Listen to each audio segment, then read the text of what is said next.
जाने माने विशेषज्ञ शैलेश सिंह भी मेरे साथ मौजूद हैं। शैलेश जी, शुक्रिया आपका।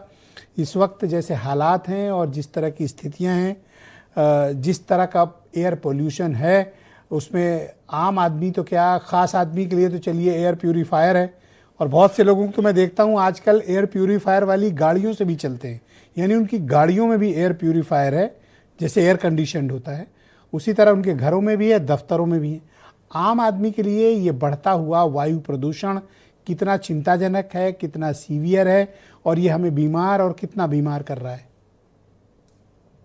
मिर्जा जी, भारत समाचार के दर्शकों को हमारी तरफ से नमस्कार। आप जिसे प्रदूषण कह रहे हैं, हम उसे आमदनी का जरिया मान रहे हैं। पहली बात तो ये है। और ब्रजेश जी, मैं दो लाइनें पहले आपके सामने रखूंगा दर्शकों के लिए कि इतना किया विकास कि अब उधार की सांसें लेते हैं वो भी नहीं मिल रही। पीने के पानी संग केमिकल के घूंट निगलते हैं।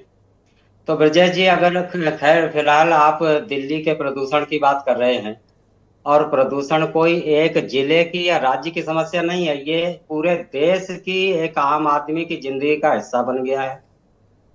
तो समस्या ये है कि जब तक हम प्रदूषण बोर्ड के जिम्मेदारों की जिम्मेदारी तय नहीं करेंगे, उनके फेलियर की उन्हें सजा नहीं देंगे। आप बताइए मुझे, कभी किसी ने, जब हम एनजीटी की सुनवाई में, सुप्रीम कोर्ट की सुनवाई को कोई कदर नहीं करेंगे, उनके आदेशों की अवमानना करेंगे, और ऊपर से क्या कहा जाए, तो फिर हम ये सांस प्यास की उम्मीद अगर अच्छी मुझे मिल जाए तो मैं कहाँ से उम्मीद करूं। तो ब्रजेश जी, मैं सबसे पहले कहूंगा कि देखिए, दिल्ली एनसीआर में 2100 से ज्यादा ईंट भट्ठे ऐसे चल रहे हैं। दिल्ली एनसीआर में, दिल्ली में प्रदूषण की 50 ऐसी भट्टियां जल रही हैं जो रात रात भर तांबा जलाकर और बिल्कुल दिल्ली के धुआं को लाल कर दिया जाता है। आज तक आपने सुना है कि किसी भी दिल्ली प्रदूषण के किसी भी अधिकारी ने जगह पर जाके देखा? तो जब हम जिम्मेदारी ही तय नहीं करेंगे और यही नहीं मानेंगे कि प्रदूषण आमदनी का जरिया है, या अभी जो डेटा हमारे तो सामने फिर शैलेश जी आया है, ये डेटा बताता जी है जी कि जो 45% एयर पोल्यूशन का कारण है वो डस्ट और कंस्ट्रक्शन है, यानी सड़क किनारे या मैदानों से उड़ रही धूल।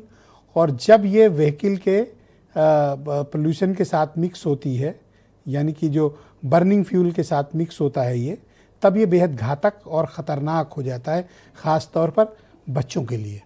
तो 45% तो अकेले इसका आता है। जिसको आप कह रहे हैं वो वेस्ट बर्निंग है, यानी कि जो बर्न किया जा रहा है, ये 17% है।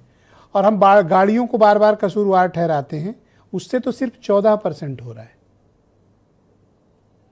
देखिए ब्रजेश जी, बात वहीं पर आ गई है कि आप अगर जिसे आमदनी का जरिया समझेंगे उसे बचाएंगे, जी, असली पोल्यूटर तो सामने लाएंगे नहीं। और रहा सवाल, ठीक है, डस्ट है भी है जिम्मेदार, लेकिन जितना आप आंकड़ा दे रहे हो ये गवर्नमेंट का है, ये इतने शुद्ध नहीं है। और यही एक आज से नहीं, 2015 से लड़ाई चल रही है। तो हमारे हिसाब से जब तक इसमें जिम्मेदारी तय नहीं होगी, कि अगर आपने मुझे पुलिस बना दिया और मैं फैल जा रहा हूं, आज 35 लाख हत्याएं पहुंच गई हैं, प्रदूषण इतना हत्यारा हो गया, हमने किसी की जिम्मेदारी तय करी? जी। एक हत्या के लिए एसएचओ सस्पेंड कर देते हैं, हमने बताइए किसी भी चेयरमैन के खिलाफ कुछ भी किया हो? तो ब्रजेश जी, सारा आंकड़े, ये कागजी आंकड़ा आपको एविडेंस लगता है कि देश सरकारों को में कुछ विल पावर है कि वो इसे ठीक करना चाहते हैं, या फिर उनको कोई फर्क नहीं पड़ता?